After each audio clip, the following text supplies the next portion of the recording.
dalam tubuh kita ini, Bapak Ibu, tubuh ini dan jiwa di dalamnya, Allah pernah bersumpah. Maka jangan main-main dengan sumpah Allah. Itu sebabnya siapa yang membunuh, menyakiti satu jiwa, itu sama dengan membunuh semua jiwa. Karena Allah telah bersumpah dengannya. Ya. Wa nafsiu wa ma sawwaha. Sawwaha, Allah sempurnakan ia dengan ruh. Maka tiada ruh, tiadalah qalbu, tiada hati. Tiada hati, tiadalah manusia. Maka dia cuma binatang semata. Ya. Maka saya suka sekali itu jargonnya. Bergerak dengan hati. Karena hati itu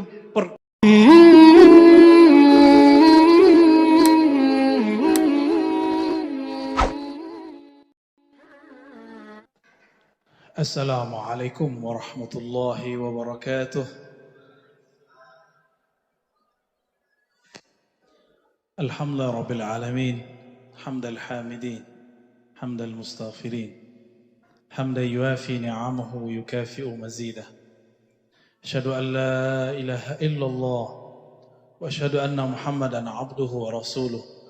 Allahumma salli wa sallim wa barik ala sayyidil wujud.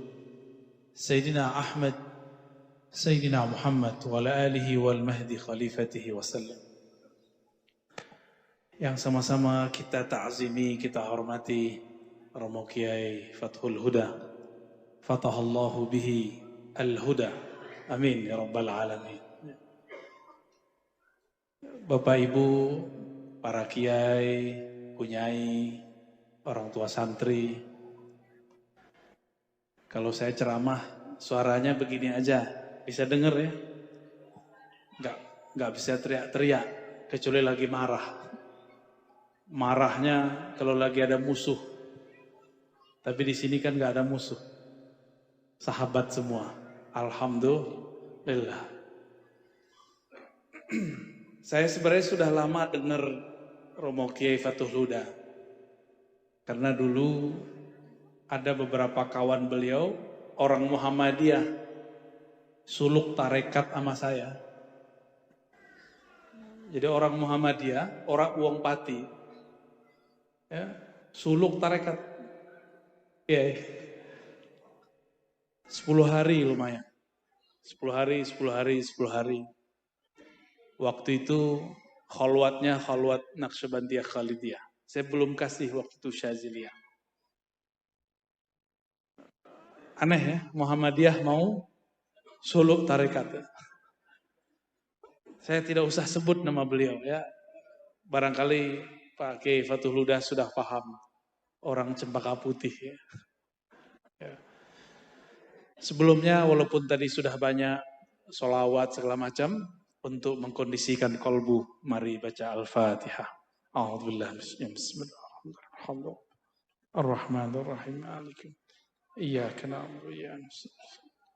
Shiratal ladzina an'amta 'alaihim ghairil maghdubi 'alaihim waladdallin. Amin.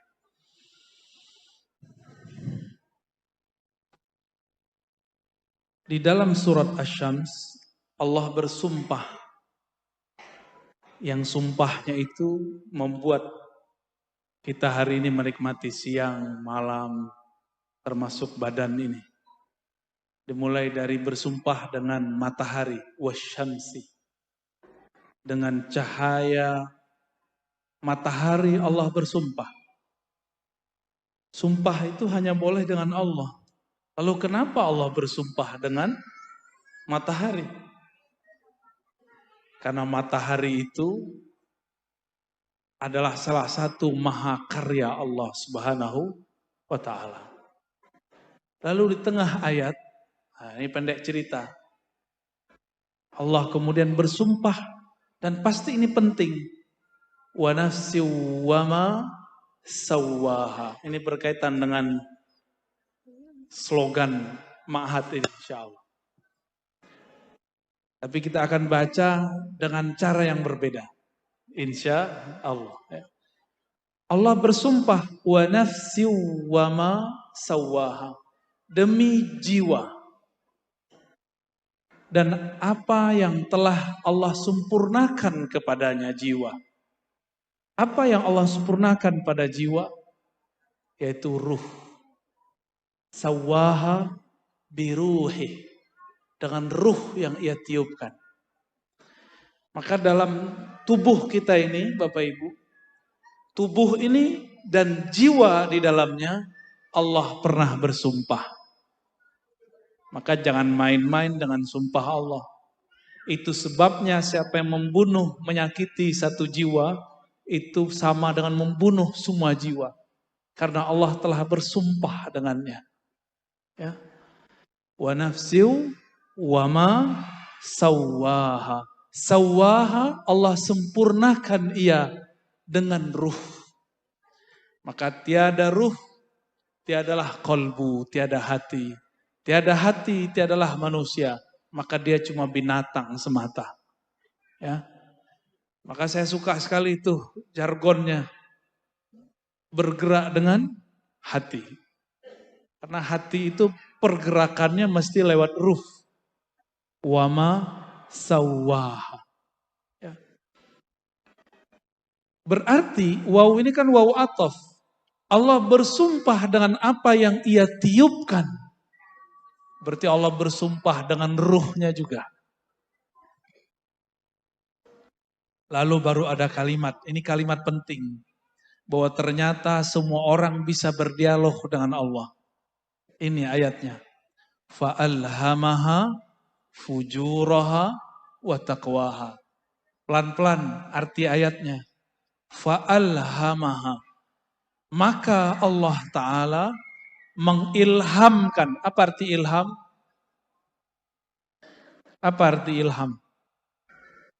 Ilham sama dengan wahyu. Ikhbarun sari'un.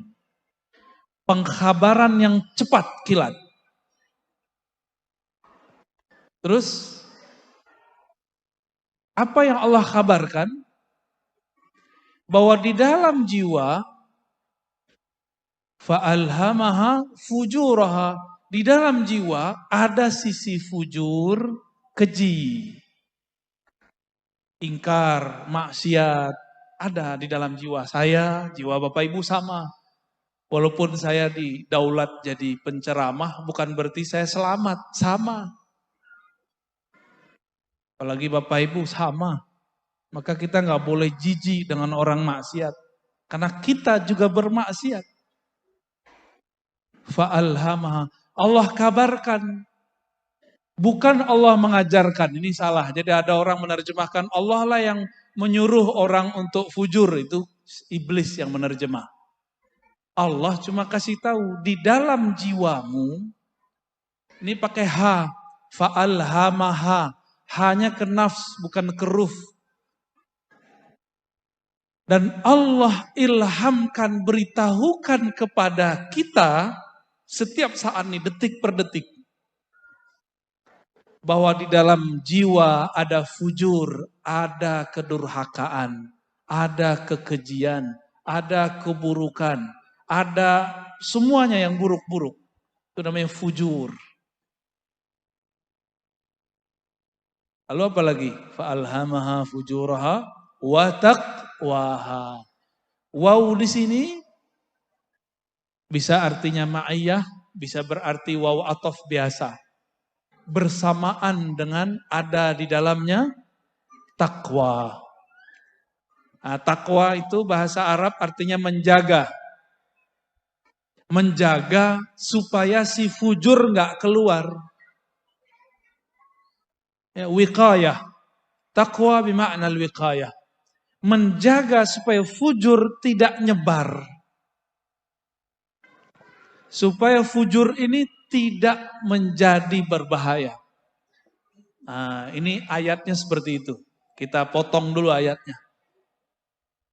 Ternyata dulu sebelum kita dicipta di sini, si jiwa ini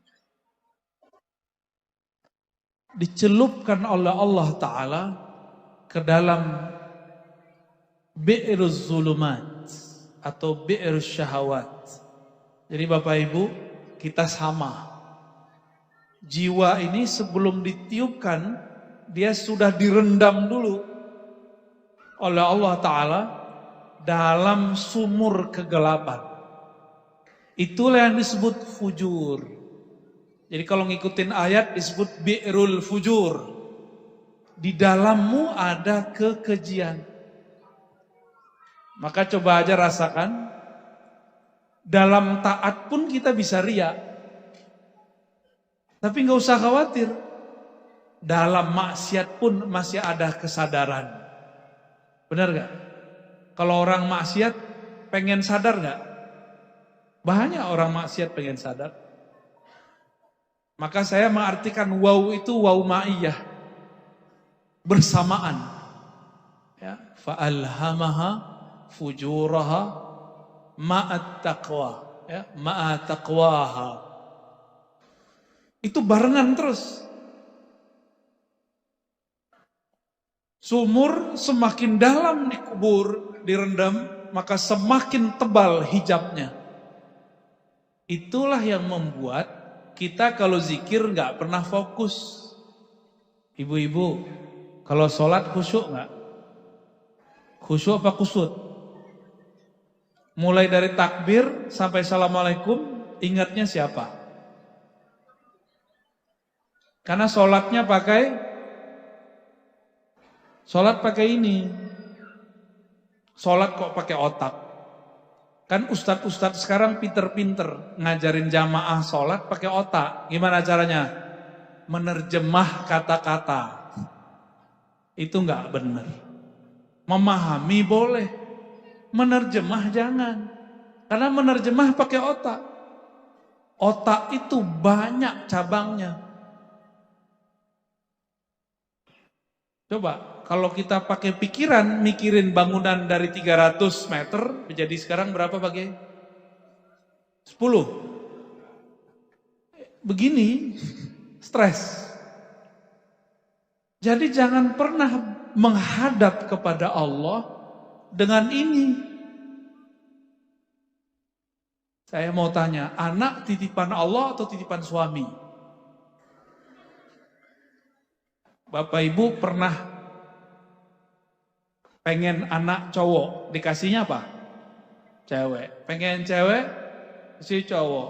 Pengen cowok cewek gak dikasih.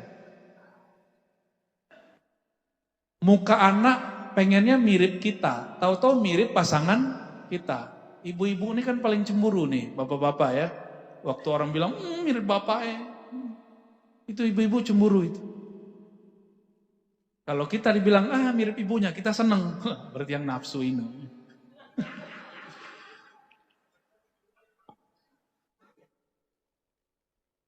Kita, walaupun secara zahir yang membuat anak, tapi pada hakikatnya kita nggak kuasa terhadap anak. Ya nggak kuasa. Ya.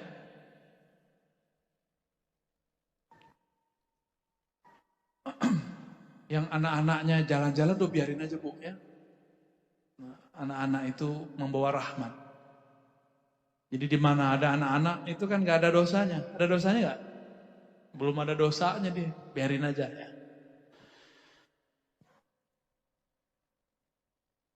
Kalimat fa'alhamaha ini ada sir di situ, ada rahasia bahwa Allah mengajak kita berbicara setiap saat. Karena alhama fi'il madhi, tapi faedahnya bukan berlalu, bukan pasten. Faedahnya yadullu ala thubuti wad dawam, menunjukkan itu selalu. Kenapa? Allah itu qadim, maka sering digunakan kata-kata fi'il madhi. Jadi fa'alhamaha bi'azaliyatihi, ya. Allah mengilhamkan dengan keazaliannya. Kepada siapa Allah ilhamkan? Bukan ke dalam jiwa yang fisik, tapi ke dalam yang membuat kita bisa mendengar dan melihat. Apa itu? Ruh.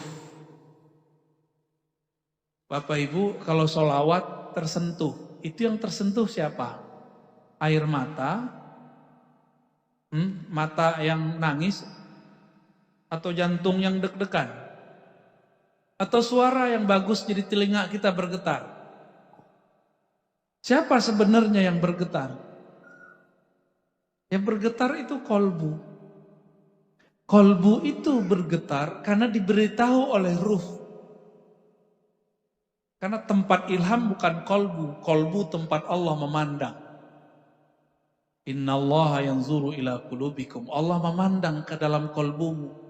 Jadi mohon maaf nih Bapak Ibu.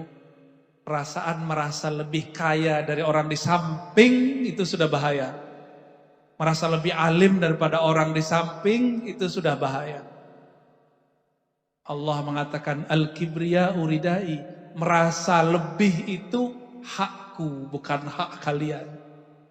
Kibriya itu kan ayyaral abdu annahu khairum min ghairihi. Seorang hamba menilai dirinya lebih dari orang lain. Saya walaupun ngaji, ngajar, ceramah, gak boleh sedikit pun terbersit merasa lebih mulia daripada yang mendengarkan. Gak boleh. Itu sebabnya sebelum saya assalamualaikum, mesti tawajuh dulu kolbunya kepada Allah. Supaya tidak terbersit merasa lebih baik. Kalau sedikit saja terbersit, maka Allah tidak lagi ridho. Karena Allah pandang kolbu. Allah gak pandang saya baca ayat. Ayat sekian, nomor sekian, surat sekian, nomor sekian. Allah gak ridho. Yang Allah ridho kolbunya merasa apa? Ya. Saat saya sebut ayat, ridho atau tidak? Nah, di kolbu kita ada macam-macam rasa gak? Datang, ya mohon maaf, mungkin yang datang pakai mobil merasa lebih mulia dari yang motor, hati-hati. Ya. Hati-hati, dimiskinkan Allah nanti hatinya. Mungkin badannya kaya, dompetnya tebal, hatinya miskin. Saya mau tanya, orang korupsi itu orang kaya apa orang miskin? Benar, ada nggak orang miskin korupsi? Gimana mau korupsi? Makan sehari-harinya susah. Orang korupsi itu orang kaya. Korupsi kan corruption, merusak. Dia merusak tatanan. Ya orang miskin apa yang mau dirusak? Nah, ayat ini mengajarkan bahwa kita selalu diajak berbicara oleh Allah. Karena Bapak Ibu, kita ini tidak terbiasa menerima kalam-kalam. Nabi SAW ajarkan sholat istikharah. Ya. Sholat istikharah itu sama dengan beli handphone. Beli handphone, pasang kartu. Beli isi pulsanya. Coba, Bapak Ibu punya handphone? Punya handphone ya? Handphonenya kalau gak ada kartunya bisa komunikasi gak? Udah ada kartunya. Gak ada baterainya bisa komunikasi? Gak bisa. Udah punya kartu, udah punya baterai. Handphonenya handphone smartphone, bukan handphone butut yang lama. Oke? Tapi tidak punya akun namanya, email. Bisa nggak download? Tahu download? Ngambil aplikasi. Gak bisa. Maksudnya apa? Kalau seorang hamba, dia tidak kenal dirinya, lalu dengan cara apa dia mengambil ilmu Allah? Maka dia harus kenal dirinya. Allah itu gaib atau nyata? Ayo. Atau pertanyaannya salah? Atau dua-duanya benar? Allah itu gaib iya, nyata iya. Allah itu nyata dengan rububiyahnya, somadiyahnya, gaib dengan ahadiyahnya. Nah itu kajiannya panjang. Semoga nanti kalau pulang kampung lagi ke negeri Palang, di Palang dulu sama mertua saya ntar ya. Oh ternyata Pak Yai juga tertawan di Palang ya. Kayaknya uang Palang punya aci-acian. Aji malang hati. Bapak Ibu yang mulakan Allah, karena tidak semua kita ngerti Allah itu bicara, maka diajarkan sholat istikharah. Tapi sebenarnya tanpa istikharah bisa bicara. Ini contoh. Kalau lagi keluar ziarah di Bonang, ada pengemis, hatinya ngomong, kasih nggak? Kasih. Benar. Tapi setelah bisikan itu apa? Jangan kasih. Uang jahat. Gitu nggak? Yang pertama itu Allah lagi bicara ke dalam ruh. Ruh kemudian ngasih tahu ke dalam kolbu. Itu metodologinya. Allah ngomong kepada ruh, beri. Ruh menyampaikan beritanya kepada kolbu. Kolbu itu tempat menyimpan ilmu-ilmu Allah. Di kolbu itu ada banyak lagi struktur-strukturnya. Seperti bangunan ini ada ruangan tamu, ada ruang aula, ada perpus. Nah, di kolbu itu ada perpus namanya sir. Di situ tempat orang menyimpan rahasia Allah. Kalau santri nggak pernah ke library, nggak pernah ke perpustakaan, cakrawala dia dapat nggak? Cerdas nggak dia? Gimana mau cerdas dia jauh dari perpus? Sama, seorang hamba Allah punya kolbu, tapi kolbunya tidak diajak masuk ke dalam perpustakaan kolbunya bernama sir. Maka ilmunya cuma yang tertulis, yang dibaca. Disitulah banyak kiai-kiai ilmunya mentok. Berhenti. Bingung. Habis ini apa lagi? Karena dia tidak diajak mengenali cara masuk perpus. Kalau ada yang bukan siswa, santri, masuk perpus, diizinkan nggak? Ada pegawai library nggak nih? Maktabah ada. Diizinkan nggak? Kalau nggak punya ID card, nggak diizinkan. Inilah yang membuat kenapa kiai-kiai, santri-santri ilmunya mentok. Dia nggak punya kartu masuk ke dalam sirnya sendiri. Ya, apa kartunya? Kartunya sederhana. Ya. Abdullah, menjadi hamba Allah. Hamba Allah tuh nol, nggak merasa pinter. Kalau masih merasa pinter nggak bisa masuk. Maka setiap hamba, setiap kita ini ada pasang-pasangannya dari Asmaul Husna. Bapak Ibu, saya sering cerita di luar sana. Dulu kita punya presiden, dia penyayang ke semua orang, walaupun beda agama. Namanya siapa? Gus Dur. Nama beliau siapa? Abdurrahman Wahid. Orang Jawa ini kan pengen ngeringkes ya. Abdur, Gus Dur. Kenapa tidak Abdurrahman, Gusman gitu ya? Lucu ya, nggak pas ya? Pasnya Gus Dur. Gus Dur itu namanya Abdurrahman. Rahman itu kasih sayang Allah tidak terbatas, mulai dari bidayah awal penciptaan alam sampai akhir kiamat. Rahman, mau mukmin, mau kafir, mau binatang, mau tumbuhan, mau babi, mau kambing, semuanya dapat rahman Allah Subhanahu wa taala.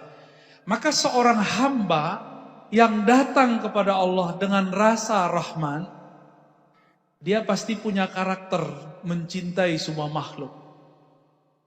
Kita ini kan jangankan sama non-muslim, beda NU Muhammadiyah aja udah gak terima. Ya, bener. Percuma orang NU punya kiai kayak Gus Dur. Kok masih benci sama beda kelompok. Kalau wilayah keluar dari lor itu apa namanya yang ke arah Palang itu.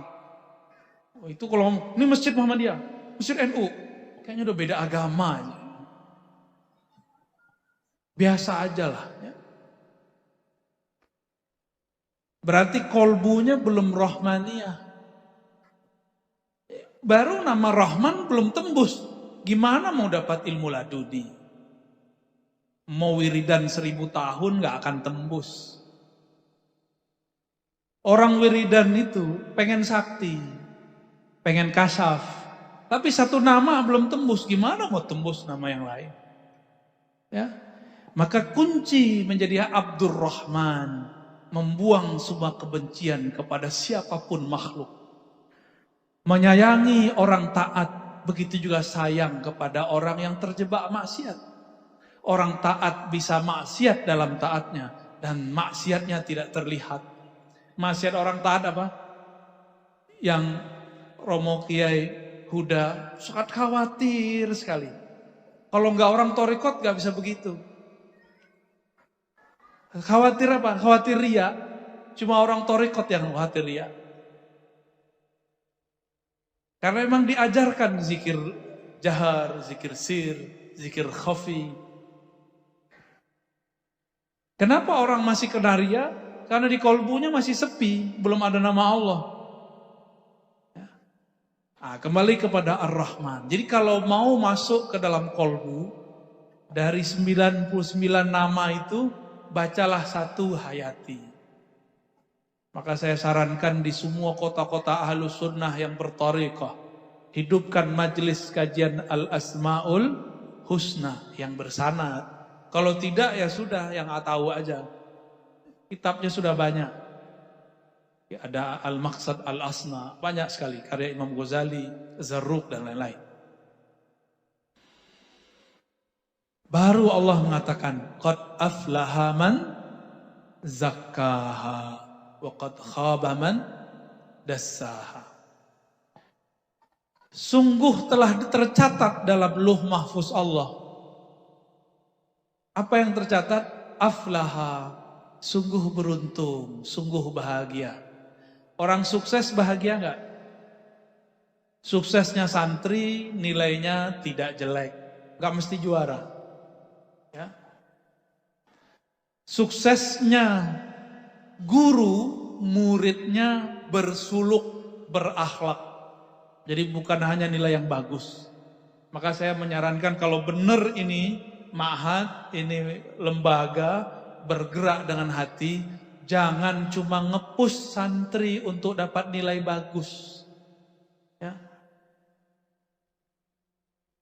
Karena beda orang, beda kemampuan. Maka di pesantren kami di Darussunnah, mohon maaf bukan membandingkan. Tidak ada lagi namanya juara 1, juara 2, juara 3. Semuanya juara. Ada yang juara hafalan, ada yang juara bahsul masail, ada yang di usul fikih, ada yang ini, dan semuanya dikaji. Nanti ada nilainya. Dan ini lebih baik untuk psikologi santri. Ini kalau boleh saran, ini bangunan sudah sangat modern. Maka pemikirannya harus lebih maju dari bangunannya. Semoga nanti tambah maju lagi ya. Fa'alhamaha, dapat ilham nanti insyaallah. Ya. Sekolah itu untuk apa? Sekolah itu qad aflaha man zakkaha. Sekolah itu adalah cara zakkaha. Zakkaha bahasa Arab zakka yuzakki tazkiyah. Apa artinya? Pertama, tathhir, mensucikan. Itu baru satu arti. Dibersihkan dulu kejahilannya, malasnya. Ibu-ibu kuat gak didik anak di rumah? Satu aja, melarang mereka megang smartphone main game, bisa gak? Bisa? Yakin? Gak yakin saya. Melarang anak nonton, bisa gak? Gak bisa. Jangankan Bapak Ibu, saya punya anak, saya gak sanggup melarang dia terus-terusan main game, nonton. Gak sanggup. Terus gimana? Berarti ada kecanduan dia main game. Ini ciri-ciri anak kecanduan main game. Kalau dia kalah dia teriak. Atau dia bete. Gitu. Mulai kayak bad mood. Gak seneng bawaannya. Teriak-teriak. atau kesel, tiba-tiba dia marah sama saudaranya, kesel sama bapak ibunya, berarti udah kecanduan. Itu harus diobati, harus ditazkiyah. Cara membersihkannya di sini, di ma'had. Tinggal di sini asramanya apik ya pakai ya. Biasanya kan pesantren numpuk-numpuk. Numpuk 7 orang. Satu lapis 10, 70, satu kamar. Ya nggak mungkin. Maka bahaya. Pesantren-pesantren yang numpuk satu jenis bahaya. Rentan homoseksual. Rentan homoseksual. Maka kamar mandi jangan gede-gede pakai. Kamar mandi kecil apa gede? Dikecilin. Bahaya nanti pada masuk berdua. Tapi saya lihat tadi ada siswa, gurunya perempuan. Nah itu lumayan. Itu lumayan mengobati. Wow. Apa? Perempuan wedok. Wedok cantik begini ya. Minimal dia ada interaksi. Ada orang dia nggak homoseksual, tapi kecanduan bokep. Jadi dia nggak bisa, udah kawin aja nggak bisa ngapa-ngapain, karena harus nonton. Udah kecanduan di sini. Itu harus ditazkiyah. Dan nggak bisa langsung. Kecanduan nonton porno lebih berbahaya dari narkoba. Orang kalau narkoba maka dikurangi. Dicari kecanduan lain, dosisnya dikurang-kurangi. Kalau ada orang kecanduan porno, ini gawat. Itu harus diterapi. Harus ada film lain yang tidak porno, tapi tetap nonton. Maka anak-anak ini mohon maaf, harus juga ada waktu nontonnya. Kalau nggak diam-diam nanti dia curi-curi nonton yang bening-bening, kan gawat. Ya. Ini harus ditazkiyah, harus dibersihkan. Jadi kita nggak boleh benci, jangan dikeluarin. Ada ketahuan nih, santri nonton porno, jangan dikeluarin, harus dididik. Karena bisa jadi gurunya juga kecanduan. Ya. Setelah dibersihkan, tazkiyah itu makna keduanya adalah tanmiyah. Jadi tadi tathir. Yang kedua maknanya an-nama. Jadi az-zaka artinya an-nama, maka tanmiyah. Apa arti tanmiyah? Ditumbuhkan. Oleh karena itu setelah santri itu dibersihkan habitnya, dibangunkan jam 3, disuruh mandi jam sekian. Mandi nggak boleh, kalau perlu dibuat peraturan mandi di kamar mandi cukup sekian menit. Gitu, biar ada kedisiplinan. Setelah itu ditumbuhkan. Nah, cara menumbuhkan yang paling benar bukan latihan fisik. Kita nggak mau buat anak kita jadi robot. Caranya dengan kesadaran ruhani. Maka di akhir zaman, ini kan udah akhir zaman Bapak Ibu. Dulu kiai-kiai kita kalau mau ngaji kitab Ujurumiyah pindah tempat. Mau ngaji ilmu alat ke pesantren A. Ntar mau ngaji fikih ke pesantren B. Seperti dulu Imam Syafi'i. Imam Syafi'i sudah belajar di Mekah, pindah ke Madinah, pindah ke Baghdad, pindah ke Yaman. Sekarang guru-gurunya sudah ada di satu pesantren. Sudah mudah. Orang-orang di luar pesantren hari ini mengatakan, nggak perlu nyantri, saya bisa download. Sekarang di luar sudah begitu, kok masih ada guru kolot? Ya, gimana guru kolot? Mendahulukan latihan fisik daripada latihan ruhani. Ruhani dulu yang dilatih. Ruhani itu latihannya ilmu. Jadi dibikin sadar ini murid. Bukan dihukum itu thariqah lama. Di sini nggak ada yang dipukul ya. Nggak ada. Kalau kita kan dulu biasa dipukul. Ya, gampar sama guru itu biasa. Sekarang orang tua kalau ada anaknya disakiti lapor ke polisi. Benar Ibu? Itu orang tua ambil aja anaknya bawa pulang. Ya. Ngapain gurunya kok dilaporin? Itu nggak benar. Di Bogor, di Jakarta ada guru masuk penjara. Cuma karena gurunya melihat muridnya ini nggak benar, dia sedang tazkiyah, tathir, membersihkan ini anak. Dipukul. Tapi yang kemudian disalahpahami. Masuk penjara. Kasihan. Mohon maaf nih Bapak Ibu orang tua santri. Karena orang tua santri ini kayak lebih ngerti daripada guru. Ngatur-ngatur guru, ngatur-ngatur sekolah. Mohon maaf ya. Saya juga guru, jadi saya ngerti. Untung saya nggak kepala sekolah, nggak kepala madrasah. Saya ngomong ke teman saya kepala madrasah, kepala ma'had. Yai, kalau aku di posisi kamu, aku pulangkan anaknya itu. Jadi ada orang tua cerewet aja. Nah, saya berharap yang hadir ini bukan yang cerewet. Seharusnya sekolah tuh begini, seharusnya sekolah tuh begini. Buat sekolah sendiri aja Pak. Buat sekolah sendiri bawa anaknya pulang. Tapi itu kan bukan bil Rahman dan Rahim. Itu bil apa tuh? Bil Qahar, bil Jabbar, bil Muntaqim. Syukurnya Allah tidak memulai ayat-ayat di Quran dengan nama-nama Qahar, Jabbar, Muntaqim. Untungnya Allah mulai dengan Rahman dan Rahim. Akhirnya kita maafin juga orang tua wali yang sok tahu. Ya. Usul boleh tapi jangan menggurui. Ya.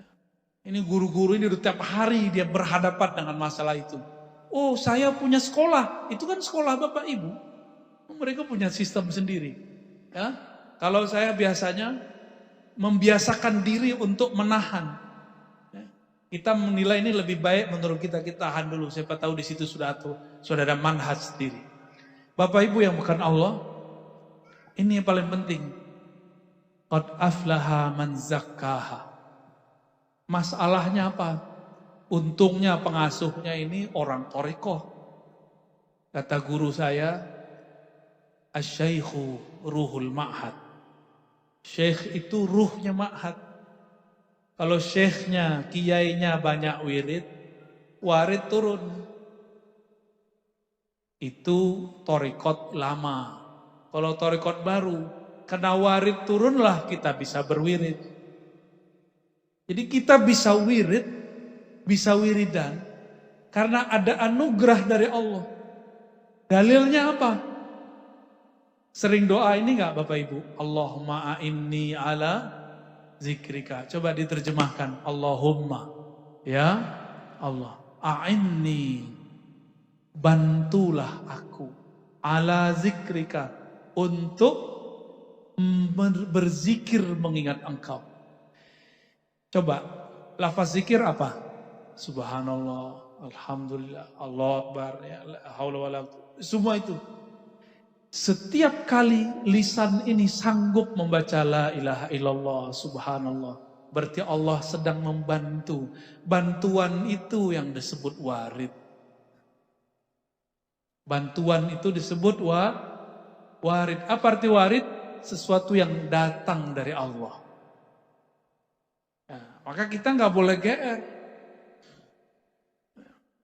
Kalau saya nggak zikir nih, pesantren ini pasti kesurupan. Gitu. Jangan sombong. Habis itu ente kesurupan. Ya. Kalau saya nggak sholawat nih, pesantren ini panas. Jangan begitu. Ya.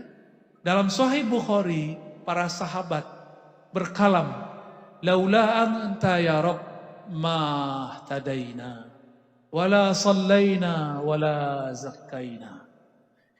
Ya Allah, kalau bukan karena Engkau yang membantu kami tidak akan dapat hidayah, tidak mampu sholat, tidak mampu puasa, tidak mampu zakat, tidak mampu zikir. Jadi kita bisa zikir karena Allah yang gerakkan. Itulah makna fazkuruni azkurkum. Sebut aku sebut engkau. Saya sering nanya, duluan mana yang nyebut, kita apa Allah? Sebutlah aku sebut engkau. Duluan siapa yang nyebut? Allah ngomong, hai hambaku, sebut aku, fazkuruni, azkurkum. Pasti aku sebut-sebut namamu. Siapa yang dulu menyebut? Ya, kita apa Allah? Kalau kita, pantas makomnya gak naik-naik. Ya, namanya makomul muridin. Makommu murid. Walaupun sudah jadi bapak ibu, tapi makom masih murid. Karena GR kita yang berzikir. Saya mau tanya lagi bapak ibu. Adakah di tubuh kita, di alam semesta ini, sesuatu yang bergerak tanpa izin Allah? Ada nggak? Ada nggak? Berarti kita kalau zikir, itu digerakkan Allah bukan?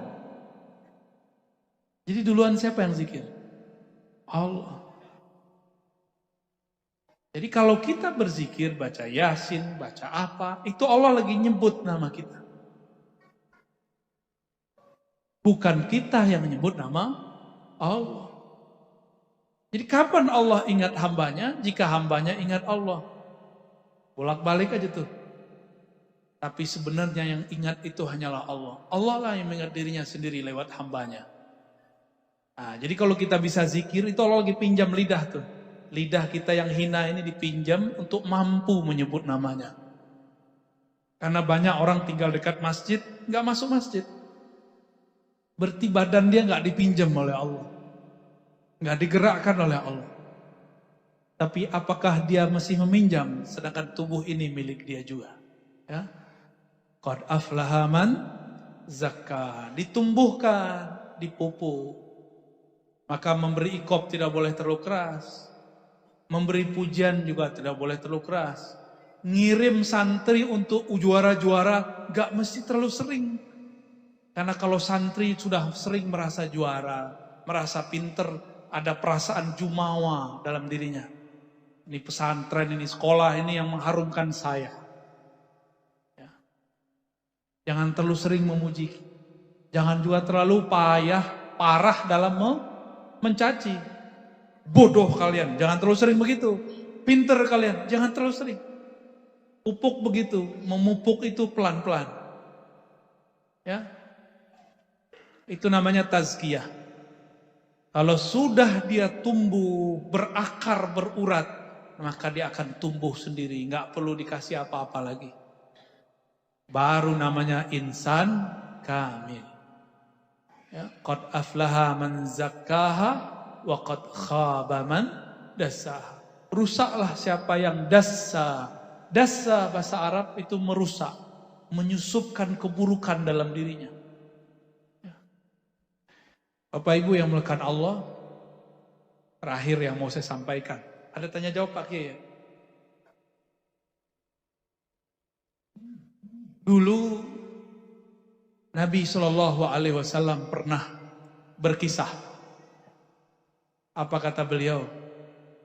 Nanti di akhirat ada seseorang dihisab oleh Allah Subhanahu wa taala. Hadis Imam Al-Baihaqi. Ada di Tirmizi tapi lafaznya berbeda. Ketika dihisab, keluarlah laporannya. Semua yang dia lakukan adalah dosa. Mulai dari dia remaja sampai dia meninggal semuanya dosa. Akhirnya malaikat azab turun, mengikat orang ini lalu menyeretnya. Tapi ketika hampir mendekati pintu neraka, Allah bertitah, berkhitab. Apa kata Allah? Wahai malaikatku, sudahkah kalian memeriksa isi dadanya? Lalu kata mereka, belum ya Allah. Maka Allah kemudian mengatakan, bedahlah dadanya, lihat isi jantungnya. Denyutnya mengeluarkan kalimah apa? Lalu dibedah dadanya, jantungnya dikeluarkan. Ternyata jantungnya mengeluarkan darah, berbunyi lafaz Allah, Allah, Allah. Padahal dia maksiat sepanjang umurnya. Bunuh orang, berzina, korupsi, nyakitin orang. Semua ada sama dia. Nggak ada. Cuma dia nggak syirik. Dia tidak menyekutukan Allah. Di akhir hayat dia bertemu wali Allah, mengajarkan dia zikrullah. Zikirnya masuk ke dalam kolbunya. Idza dzukirallah wajilat qulubuhum. Jika disebut nama Allah, kolbunya bergetar. Itu kolbunya, sekali kolbu bergetar, dia akan selama-lamanya bergerak. Terus. Walaupun kita sudah nggak sadar pakai ini, tapi kolbu itu terus begini, menyebut nama Allah. Ternyata dia di masa hidupnya dulu pernah dibimbing zikrullah oleh gurunya. Kita sebut talqinuz zikr. Dan itu merasuk, nyatu dengan kolbu, bergetar. Diambillah getaran kalimah Allah itu, ditimbang dengan semua dosanya. Ketika ditimbang, awalnya masih goyang-goyang. Itu kolbu masih menyebut nama Allah, diambil lagi getarannya, masih belum. Ambillah kolbunya langsung ditaruh, bukan hanya getarannya yang ditaruh, kolbunya yang ada nama Allah di situ diletakkan. Langsung timbangan menjadi berat. Apa kata Allah? Wahai hambaku, jika engkau timbang namaku dengan langit dan bumi, masih lebih berat namaku. Waladzikrullahi akbar. Sungguh menyebut-nyebut nama Allah itu lebih besar di sisi Allah Subhanahu wa ta'ala.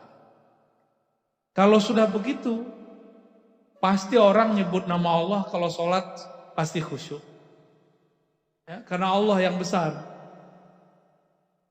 Walhasil malaikat azab melepaskan rantainya. Lalu diambil alih oleh malaikat rahmat. Masuk surga dia dan kalimah Allah. Allah ampuni semua maksiatnya. Ada orang begitu nanti. Itu karena si guru mau terima. Seburuk apapun murid dia terima, dia didik, dia didik, dia didik. Ini pesan saya kepada sesama guru. Jangan putus asa mendidik murid. Ya. Ketika Azazil itu kan Banul Jan. Pangerannya Jan, belum jin, masih Jan. Banul Jan itu disebut jismun nariyah. Jisim yang tercipta dari api. Kalau malaikat, jisim nuriyah. Jisim tubuh tapi tercipta dari nur. Itu malaikat. Kalau Azazil, mbahnya setan-setan itu terciptanya dari api. Ketika terjadi bencana di muka bumi, semua jin-jin pergi dari tanah, mereka pergi pohon-pohon, pergi ke laut, pergi ke gunung-gunung, terbang ke awan. Sisalah ada satu anak kecil, namanya Azazil. Allah berfirman kepada Sayyidina Jibril, "Hei Jibril, ambil itu anak, ajarkan dia." Padahal di takdirnya, ini anak tetap akan jadi musuh Allah. Tapi seorang guru tidak boleh putus asa. Saya sudah banyak ketemu santri-santri Badung waktu sekolah, tapi jadi soleh di luar sekolah. Dan mohon maaf, banyak ketemu santri soleh waktu sekolah, jadi orang stres di luar sekolah. Karena dia merasa pinter dan soleh. Berarti pinternya belum sampai tazkiyah. Ya. Maka Bapak Ibu, terutama para masyaikh, para asatis, para kiai, jangan lakukan kesalahan rahib yang menvonis orang yang membunuh 99 orang. Jadilah seorang wali terpencil yang walaupun sudah bunuh yang ke-100-nya yang dia bunuh si rahib, dia masih terima. Ya. Semoga kita menjadi asbab orang-orang mendapatkan hidayah. Amin ya rabbal alamin. Begitu juga kita semua, ya. Gimana Pak Kiai? Mau ada tanya jawab? Silakan diatur. Ya. Sebelum acara ditutup dengan doa, kami buka sesi tanya jawab terlebih dahulu. Karena terbatasnya waktu, kami batasi 3 pertanyaan. Bagi Bapak Ibu yang ingin bertanya, silahkan mengangkat tangan.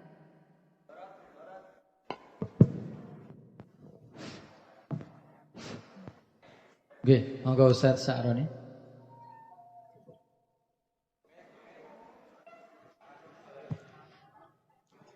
Assalamualaikum warahmatullahi wabarakatuh.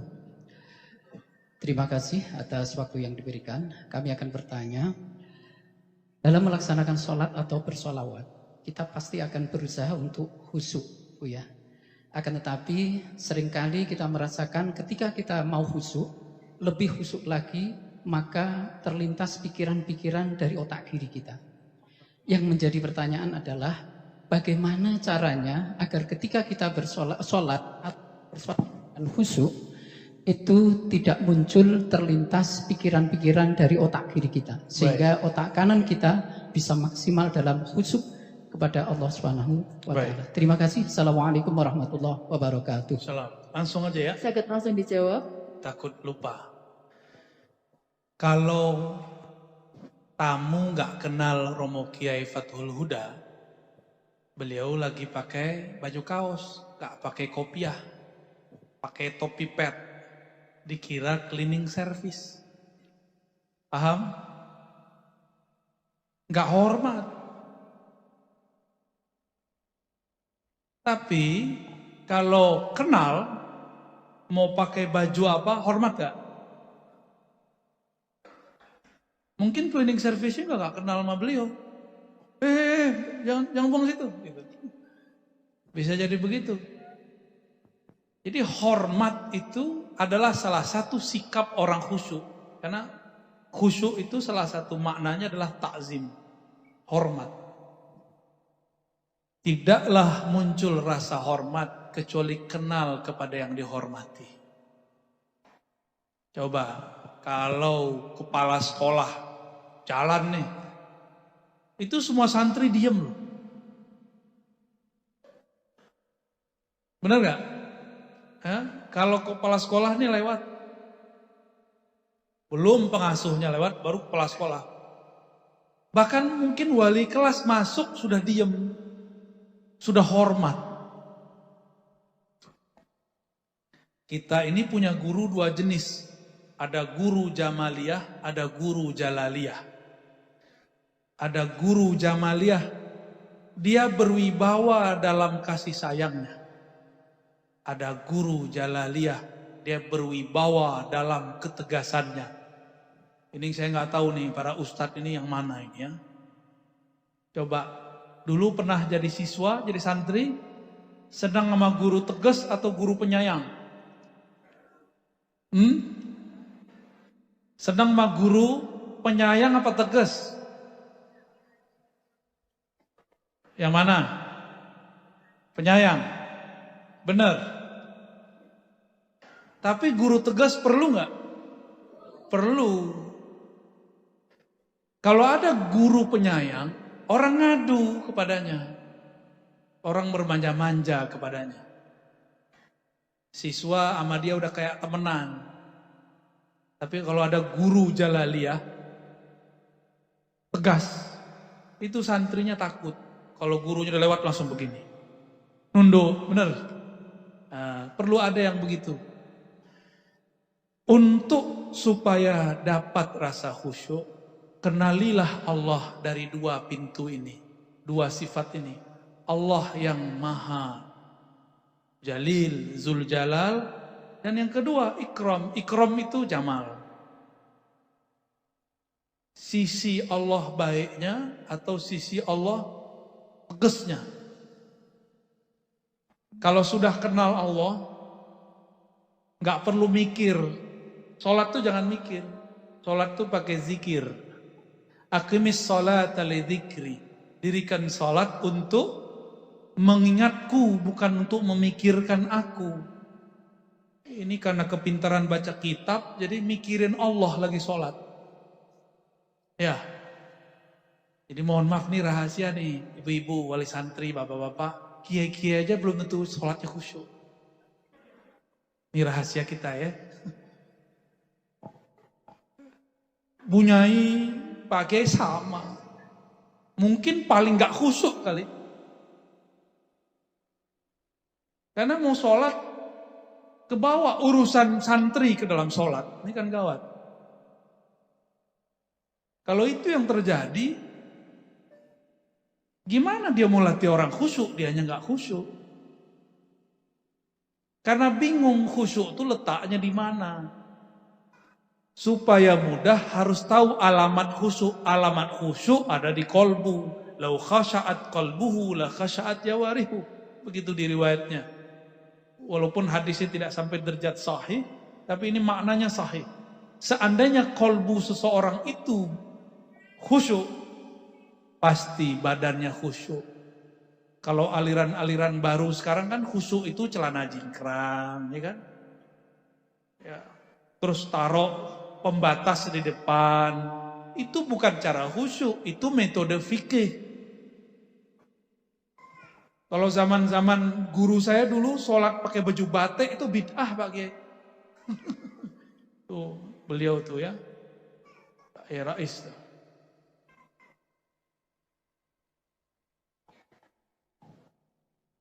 Apa hubungannya khusyuk dengan baju batik? Ada nggak? Nggak ada hubungannya. Di zaman Rasul, orang nggak biasa pakai baju yang banyak modelnya. Maka Nabi menghindarkan itu karena menghindari kemewahan.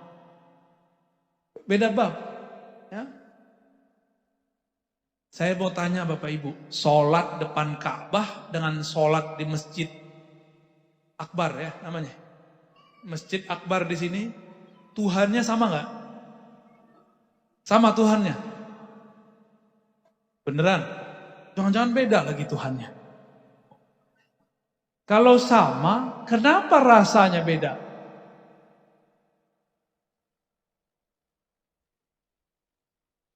Kenapa rasanya beda? Kondisi. Apa namanya? Kondisi itu di baju atau di hati? Di hati.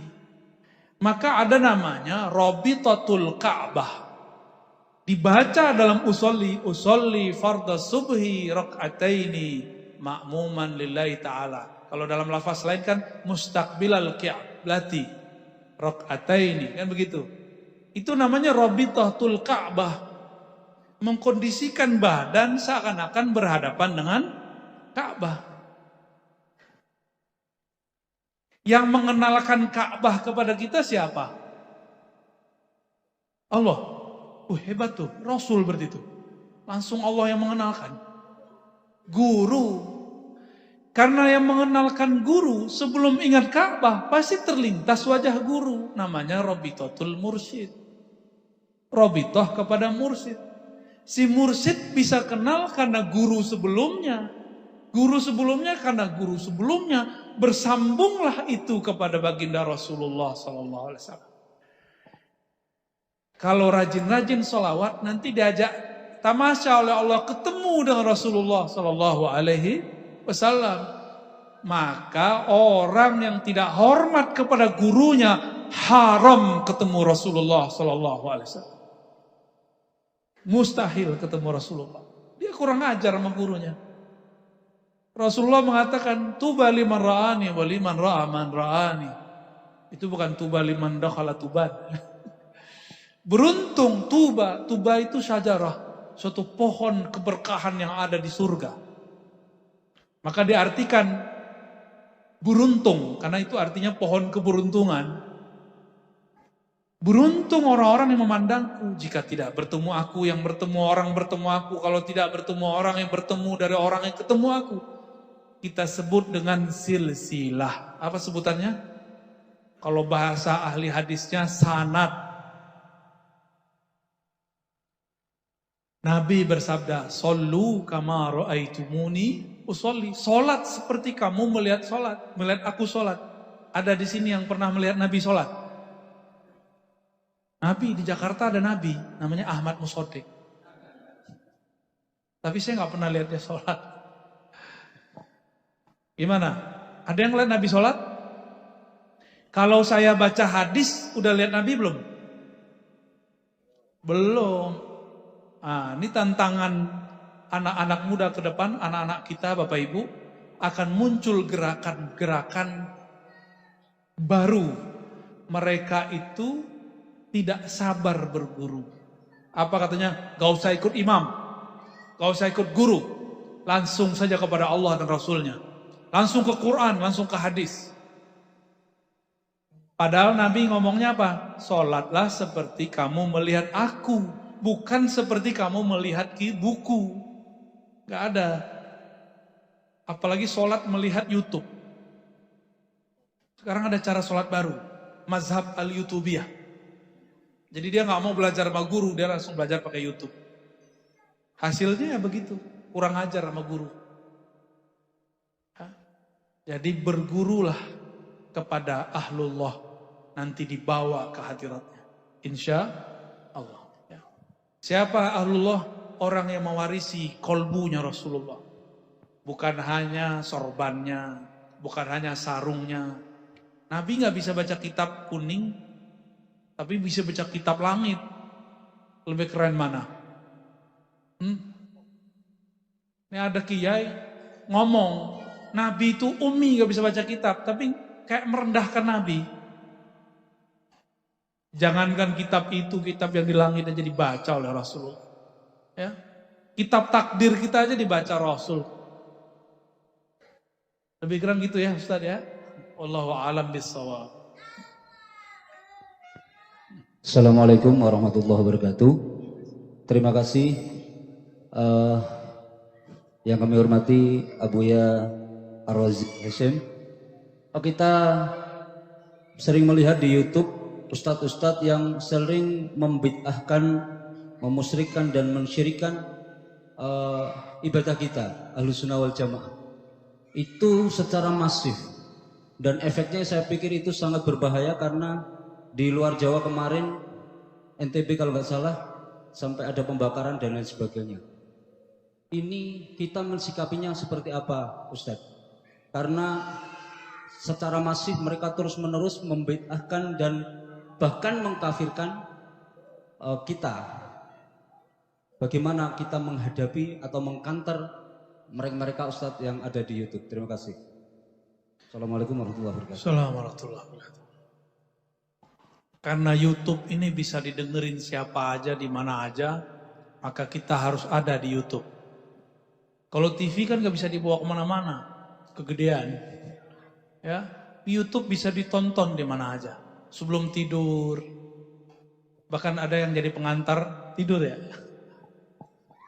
Gimana sikap kita terhadap dai-dai yang membid'ahkan amalan Ahlus Sunnah wal Jamaah?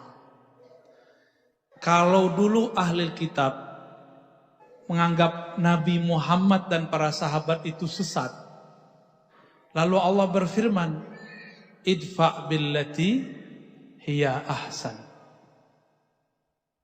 Idfa' billati hiya ahsan.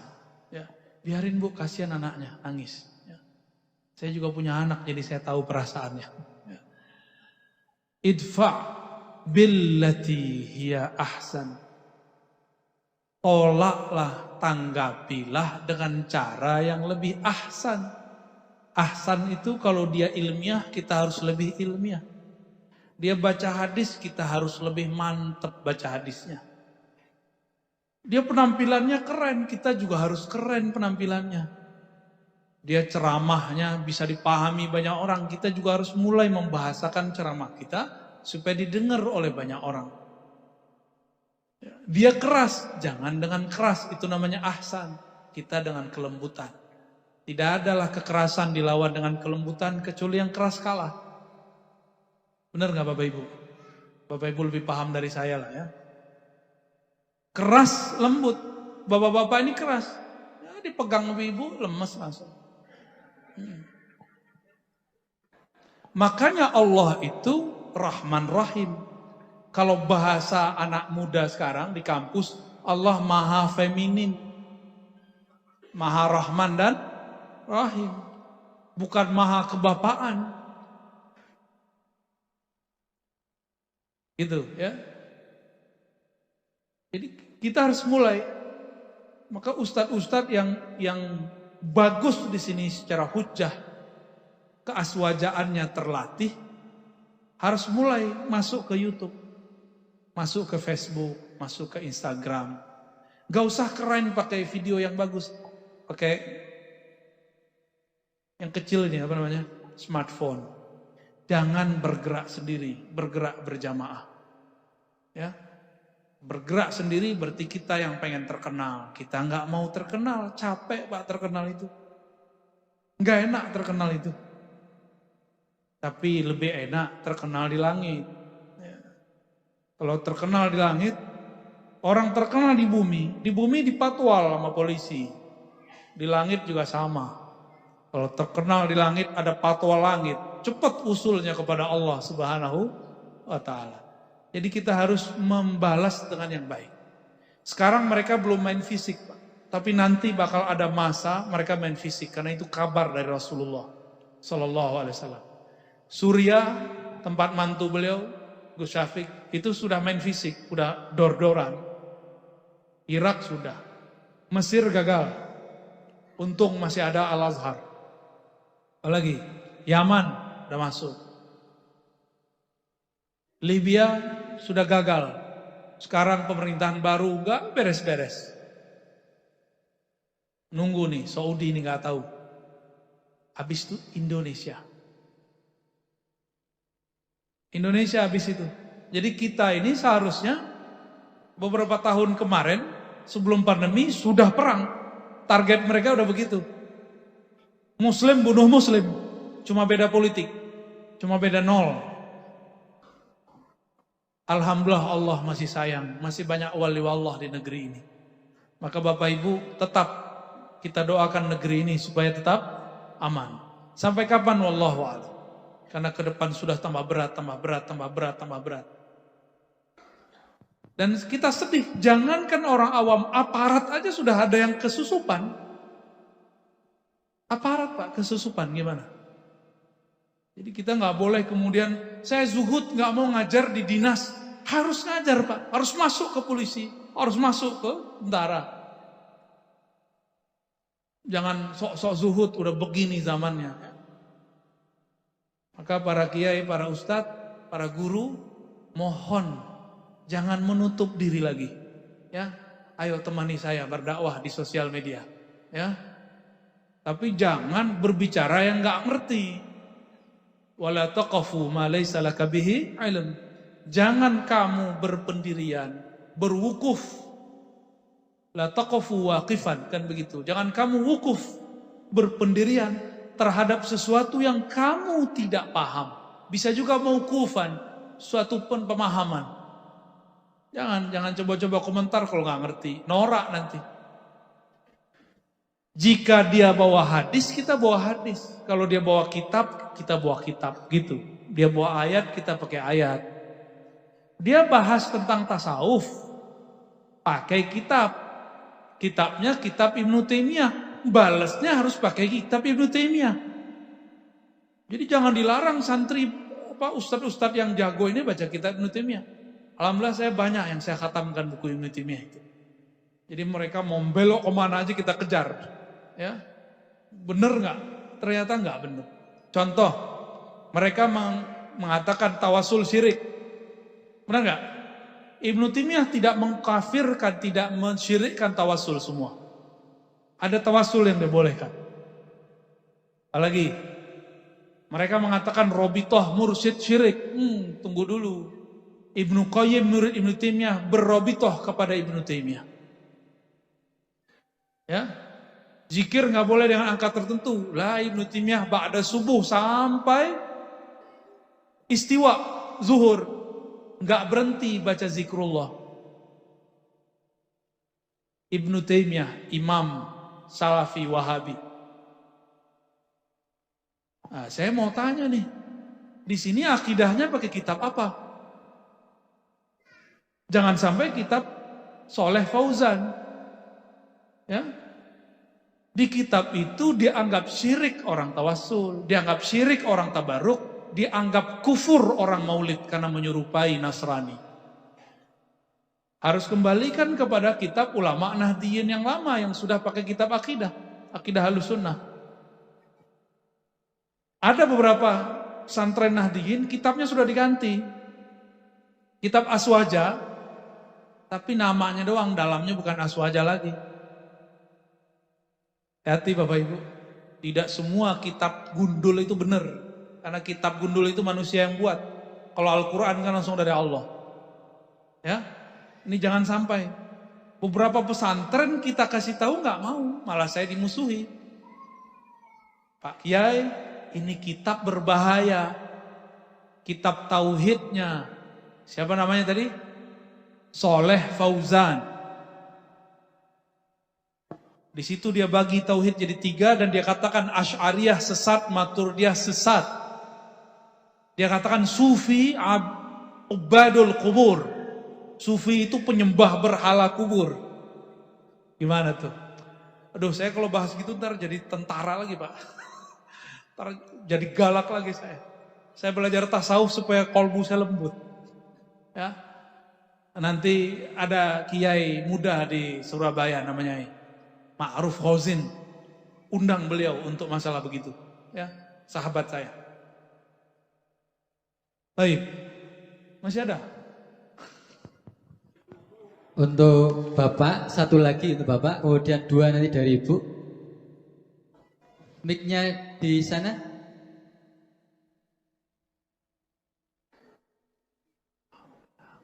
Ustaz, ini. Mohon nanti sebutkan nama sebelum bertanya.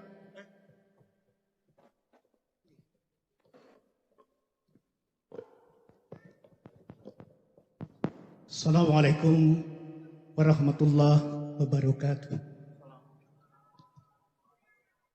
Buya Rozi yang kami cintai, ternyata nama Rozi Hashim itu ada nama Hashim itu cinta betul dengan Tuban ini. Saat saya 78, 79 itu ziarah itu sampai ke Payakumbuh. Sampai di sana juga ada yang namanya Syekh Hashim. Dan itu Nahdien kita, ini juga Hashim Asy'ari. Jadi nama Hashim itu memang cinta dengan orang Tuban. Dan nyatanya sudah ada bibitnya. Nah, untuk selanjutnya mempersingkat waktu sebelum pada Buya, ini tadi ada dari Kiai Romo Kiai Huda itu soal Bali, bumi wali, gak usah khawatir. Karena ruh wali-wali Allah dan ruhnya ini orang-orang yang bertarikah nasabani seperti itu akan hadir juga di sini. Jadi Bapak Buya Rozi yang kami sayangi, dengan adanya tarekoh yang dikembangkan di sini, tentunya insya Allah ini yang akan menjadi tadi ceritanya dan sebagai senjata tangkal radikalisme dan intoleransi itu. Hanya masalahnya yang satu, karena ini adalah berkaitan dengan jargon yang Buya juga menyetujui, itu bergerak dengan hati dan mencerdaskan generasi.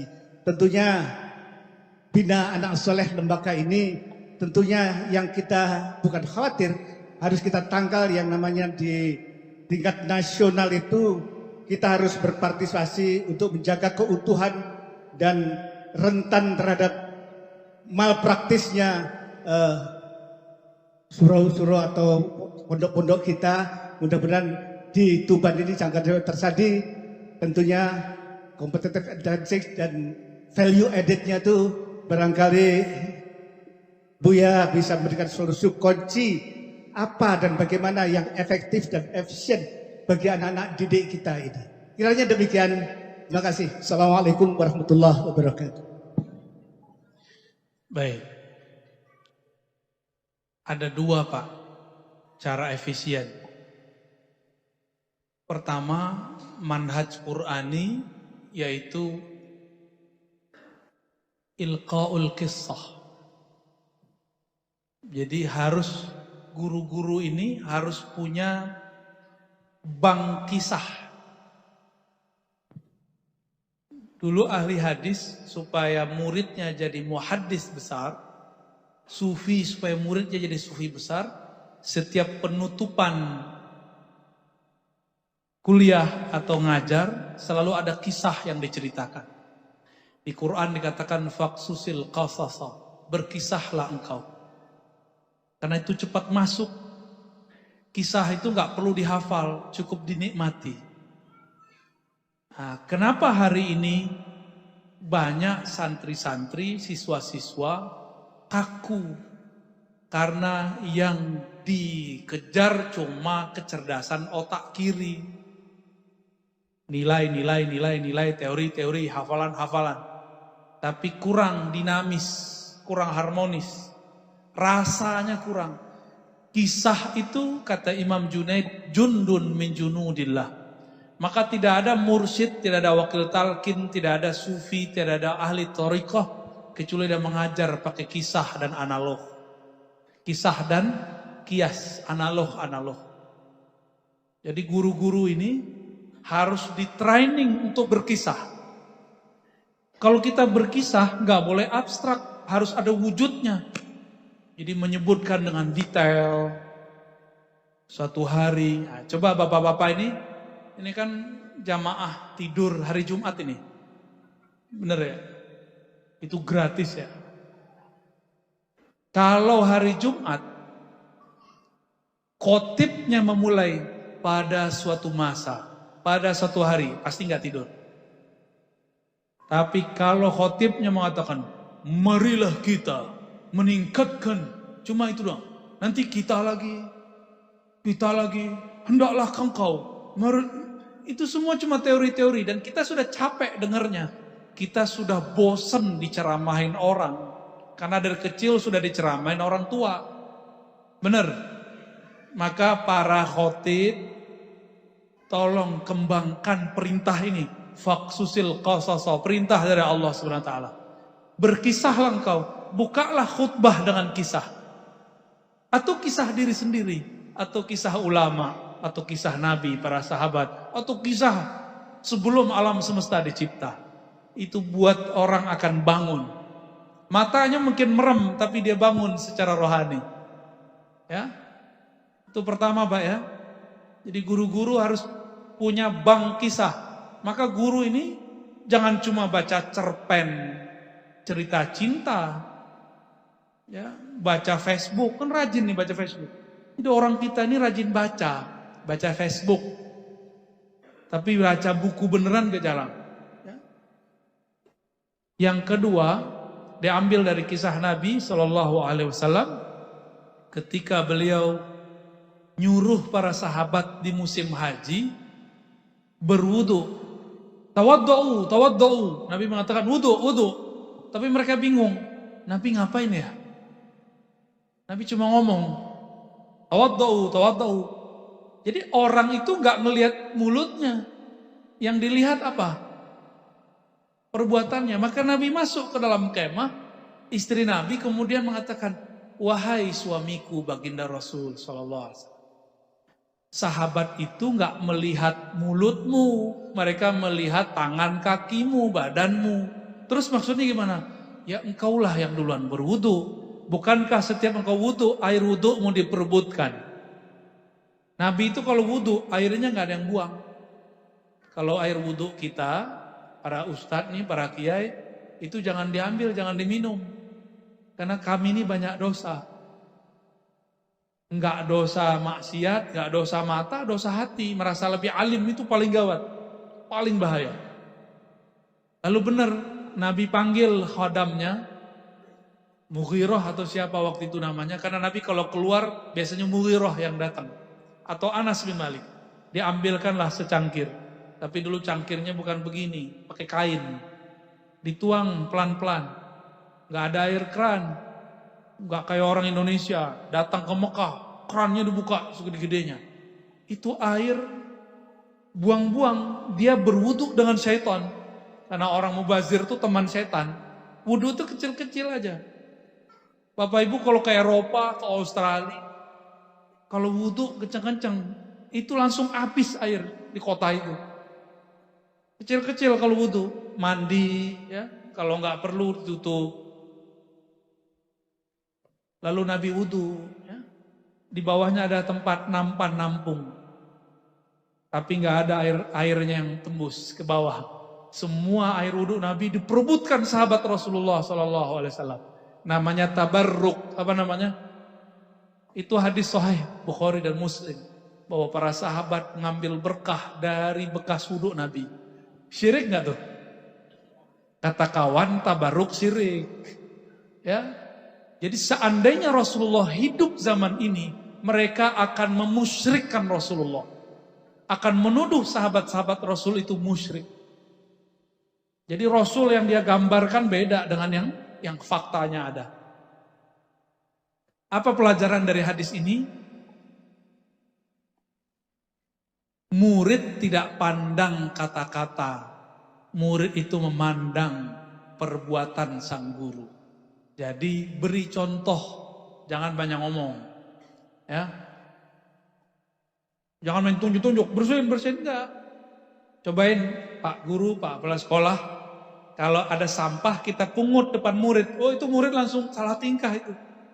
Cobain aja. Ya. Gak usah marah-marah. Nah, saya tutup pertanyaan itu dengan satu hadis. Ini hadis membuat saya berubah dalam ngajar. Dulu saya killer Pak ngajar. Sedikit-sedikit hukuman. Sedikit-sedikit usir. Dulu begitu. Maklum, mantan orang keras. Ya. Dibacakanlah hadis oleh Al-Habib Ali Al-Jufri. Hadis musalsal yang beliau dengar dari Al-Habib Abdul Qadir. Ya, dari Jeddah, seingat saya. Apa kata beliau? Aku pertama kali mendengar guruku Al-Habib Abdul Qadir mengatakan kalimat ini. Gurunya juga begitu, guru juga sampai kepada Rasulullah SAW, sampai kepada Sufyan bin Uyainah sebenarnya, terus langsung ke Nabi. Apa kata Nabi? Irhamu man fil ard. Di riwayat lain, Ar-rahimuna fil ard yarhamur rahman. Irhamu man fil ard yarhamkum man fis sama. Orang-orang yang rahim, penyayang di bumi, maka Allah sayang. Sayangilah makhluk di bumi, maka yang di langit sayang kau. Jadi kalau banyak santri kesurupan, berarti gurunya galak-galak. Ada yang kesurupan gak di sini Bapak Ibu? Ada. Kalau masih ada kesurupan, harus ada yang dibenerin. Jalaliyahnya terlalu lebay. Harus dibalance dengan jamaliyah. Ya. Ada pesantren, santrinya banyak kesurupan? Pesantren, ada kan? Itu berarti gurunya terlalu banyak memberi beban. Nah, ini kan saya lihat daftarnya ke Kementerian Agama ya, Pak Kiai. Bener. Wah, itu berat itu. 2, Kementerian. Waduh, kasihan itu santri kita ya. Jadi santri kita berarti dapat 2 muatan. Kalau otaknya nggak kuat-kuat amat tuh, gawat. Maka santri harus dibikin santai. Berarti sehari dia berapa mata pelajaran, Pak? Ada berapa tuh? Dari pagi sampai sore. Ada mata pelajaran Kementerian Agama, ada pendidikan. Berarti santri itu orang hebat. Ketika yang umum cuma belajar 1 muatan, dia belajar 2 muatan. Nanti kuliah gampang insya Allah. Yang penting jangan stres. Ya. Kalau kami dulu mensiasati, fikih Kementerian Agama itu diganti pakai kitab fikih Arab. Jadi mereka tetap belajar kitab. Walaupun cuma dasar-dasar matan ujurumiyah. Daripada fikih proyek, kan fikih proyek itu Pak. Buku modul-modul itu proyek itu, bukan lillahi itu. Lil fulusi ta'ala. Sedangkan Imam Malik mengatakan wa malillahi baqiyat. Yang karena Allah pasti kekal. Itu sebabnya buku-buku modul setahun ganti. Coba kita nyantri dari dulu sampai sekarang masih jadi santri. Nggak pernah ganti matan takrib. Ada yang berani ganti? Pecat jadi ustadz. Ya, nggak berani kita ganti. Kenapa? Lillahi baqiyah. Sepengarangnya mengekalkan itu dengan cara memulangkan itu kepada Allah. Dia niat nulis kitab karena Allah. Niatannya itu cukup kan? Cukup. Satu lagi, Abuya. Terakhir, di belakang ya, yang belakang, kerudung hitam, batik hijau, mohon diberikan mic-nya.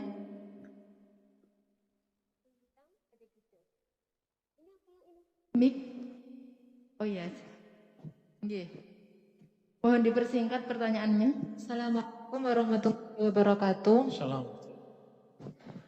Terima kasih atas waktu yang diberikan. Yang ingin saya tanyakan terkait keistiqomahan. Kan istiqomah dalam hal kebaikan, walaupun sekecil apapun itu kan sangat berat, apalagi bagi saya yang masih awam. Nah, dari sini apakah ada amalan khusus yang bisa mengikat keistiqomahan itu agar terasa ringan ketika dilakukan? Itu yang pertama. Yang kedua, saya ingin meminta sesuatu terkait jenengan tadi kan membahas tentang pentingnya sanad atau silsilah keilmuan. Dari sini saya ingin meminta ijazah jika jenengan berkenan masalah doa yang tadi jenengan jelaskan, yakni Allahumma a'inni ala dzikrika wa syukrika wa husni ibadatik. Terima kasih. Assalamualaikum warahmatullahi wabarakatuh. Assalamualaikum warahmatullahi wabarakatuh. Cara istiqomah ada amalannya enggak? Ini pertanyaannya hampir di seluruh Indonesia sama. Jadi kita ini dari kecil diajarkan kalau mau begini amalnya ini. Itu thariqat lama, saya sebut itu thariqah qadimah, thariqat jadul.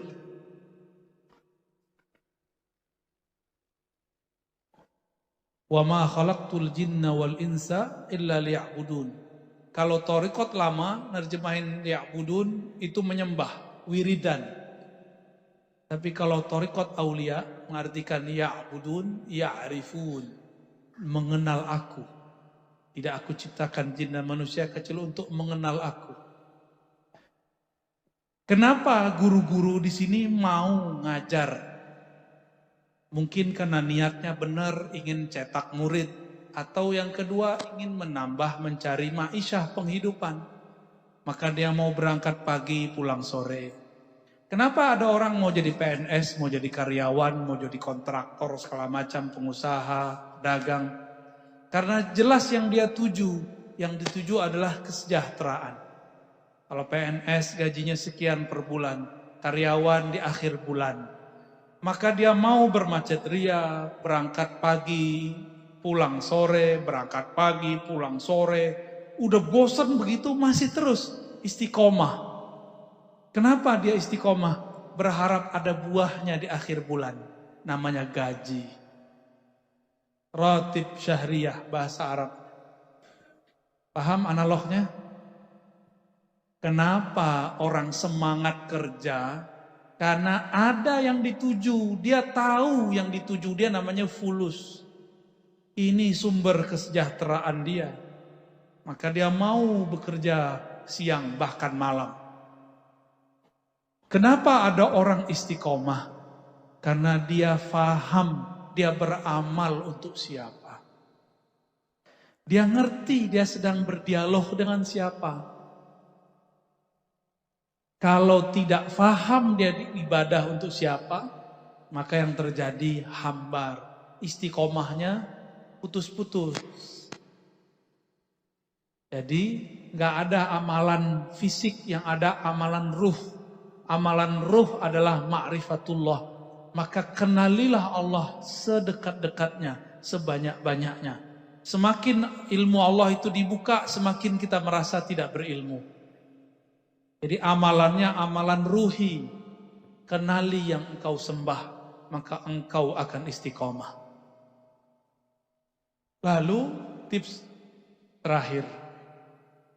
Tips terakhirnya, kalau ketinggalan bolong, wajib diqodok. Itulah kelebihan orang tarekat. Orang tarekat ini tidak hanya istiqomah bekerja. Ini Bapak Ibu, kita kerja di suatu kantor. Kita meninggalkan pekerjaan kemarin sore. Ketika esok masuk, itu kerjaan diqodok enggak? Atau dibiarin? Diqodok apa dibiarin? Diqodok. Kenapa bisa mengqodok amal dunia tapi tidak bisa mengqodok amal akhirat? Jangan-jangan kita nggak percaya Allah, lebih percaya fulus. Benarlah kata Nabi, ta'iba abdud dinar, akan lelah, sungguh lelah dan selalu lelah orang yang menghambakan dirinya cuma untuk mencari kesejahteraan fulus, kesejahteraan harta. Capek. Coba ibu-ibu ini kenapa mau melahirkan? Karena suaminya dia cintai. Dia sayang kepada anak, ini anaknya. Coba samping-sampingan duduk, tapi bukan anaknya. Mau nggak gendong-gendong? Sorry, emang anak gua.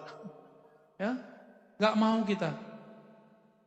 Mohon maaf, dipipisin anak sendiri. Marah nggak? Habis pakai baju bagus-bagus begini, tiba-tiba dipipisin anak sendiri. Marah nggak? Digampar nggak anaknya? Enggak. Malah kita gemes, ya salam. Malah dipeluk-peluk anaknya. Malah dicebokin baik-baik. Bapak Ibu kembali ke yang tadi. Kita kalau kenal, kita pasti istiqomah. Jadi amalnya bukan baca ini, baca itu thariqat jadul. Udah ketinggalan thariqat begitu. Orang sekarang udah pakai gadget untuk masalah duniawi. Untuk masalah ukhrawi. Belum ada percepatan thariqah. Ya. Thariqah itu harus ada revisi, namanya thariqah. Tujuan kita mencapai ma'rifat. Beda zaman, thariqah harus direvisi. Walaupun namanya Naqsyabandi, Syazili, Qadiri. Harus direvisi metodenya. Nah itu kewajiban para mursyid-mursyid yang wasilin ilallah. Ya, yang kenal kepada Allah. Tentu atas izin Allah dan restu Rasulullah Sallallahu Alaihi Wasallam. Gak boleh buat thariqah sendiri. Ya, begitu juga dalam yang tadi. Adapun ijazah mengenai doa Allahumma a'inni ala dzikrika wa syukrika wa husni ibadatik, ini adalah doa yang diajarkan ke Nabi kepada seorang sahabat dan Nabi mengatakan inni uhibbuk. Disebut al-musalsal bil mahabbah. Musalsal dengan cinta. Setiap guru mengatakan, wahai muridku, aku mencintaimu. Maka saya mengatakan, ayuhal hadirun hadirat, inni uhibbukum. Aku mencintai yang hadir semuanya. Fakulu fi kulli dubiris salah, maka tolong dibaca setiap selesai sholat. Apa yang dibaca? Yang bicara nggak dapat ijazahnya. Ya. Fakul fi kulli dubiris salah, Allahumma a'inni ala dzikrika wa syukrika wa husni ibadatik. Ini kalau saya pakai Jalaliyah saya udah marah-marah. Tapi kalau pakai Jamaliyah kita maklumi ya. Udah capek ya duduk dari tadi pagi ya. Ya. Apa kata Nabi? Aku cinta kepada engkau wahai Abu Darda, wahai Mu'az, wahai sahabat. Maka bacalah setiap selesai sholat. Atau dubur sholat artinya ujung sholat. Sebelum assalamualaikum boleh. Allahumma a'inni ala dzikrika wa syukrika wa husni ibadatik. Ya Allah bantulah aku mengingat engkau. Yang kedua wa syukrik. Ini doa minta kaya tanpa perlu fulus. Jadi jangan minta fulus kepada Allah. Mintalah syukur. Orang kalau syukur pasti punya wa syukrika. Nabi itu gak pernah minta ya Allah kayakan aku, enggak. Tapi Nabi minta ghayahnya, minta ma'rifatnya. Ma'rifatnya fulus itu syukur. Jangan minta fulusnya. Jangan minta bikin rumah. Jangan minta beli mobil. Maka kalau ketemu Pak Yai Huda, jangan bilang, Romo Yai doain bisa beli rumah. Jangan begitu doanya. Doanya gimana? Romo Yai doain supaya jadi hamba yang bersyukur. Kalau orang bersyukur berarti dompetnya mobilnya, rumahnya, bojone. Itu bahasa kasar ya. Harus kursus dulu Pak Yai. Biar ngomong Jawanya halus. Jadi kalau orang bersyukur, pasti dia sudah diberi. Maka Nabi mengatakan, Allahumma inni ala zikrika wa syukrika. Gak minta banyak harta, tapi minta syukur. Berarti di atasnya banyak harta. Coba cek, Nabi itu pemimpin Madinah. Pak Yai ini waktu jadi bupati gajinya sekian, sedikit gajinya. Tapi yang banyak tunjangannya. Nah, coba bayangkan ini pemimpin Jazirah Arab, kira-kira per hak digaji berapa? Kaya Rasulullah itu. Jangan bayangkan Rasulullah itu miskin. Rasulullah itu direktur Baitul Mal. Sekarang kalau ada direktur Baznas Bazda gimana?